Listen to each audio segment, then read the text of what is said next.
Mes chers compatriotes,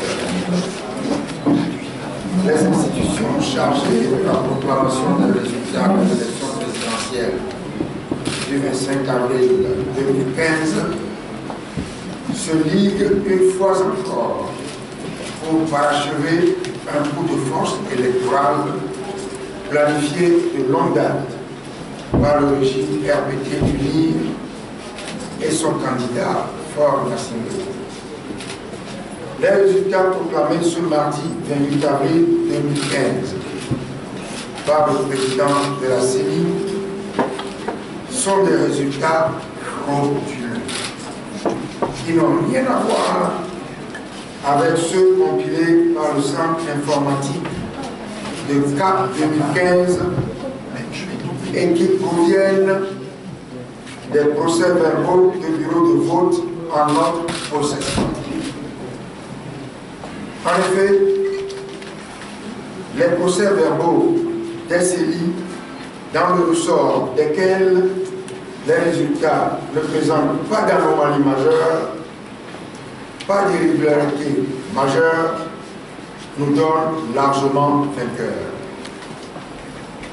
Cette victoire acquise de haute lutte, malgré les embûches de tous ordres, c'est la victoire du Togo et du peuple togolais, tout entier. Nous la devons à l'ensemble des forces vives de la nation, dont je salue l'engagement, la mobilisation, la détermination et le courage exemplaire.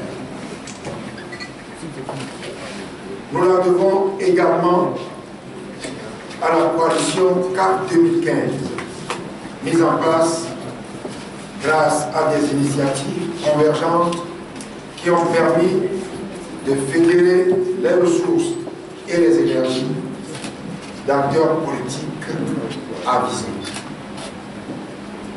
Nous la devons aussi à la diaspora togolaise qui a soutenu nos efforts et aidé à défendre la cause du peuple togolais auprès des institutions et auprès des autorités politiques et gouvernementales de leur pays d'accueil. Je remercie l'ensemble des populations togolaises pour leur soutien. En ce moment exceptionnel de notre histoire, un moment de très grande émotion, je veux rendre grâce à Dieu Tout-Puissant, qui nous protège, qui guide nos pas et qui nous inspire. J'ai une pensée émue pour toutes les victimes des passions qui ont émaillé notre processus de démocratisation. Les familles endeuillées, les blessés, les mutilés, les exilés, les réfugiés, ainsi que tous ceux dont les biens ou propriétés ont été détruits.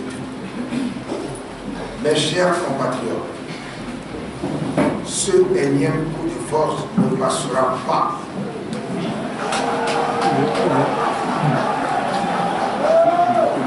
Ce énième coup de force électoral ne passera pas.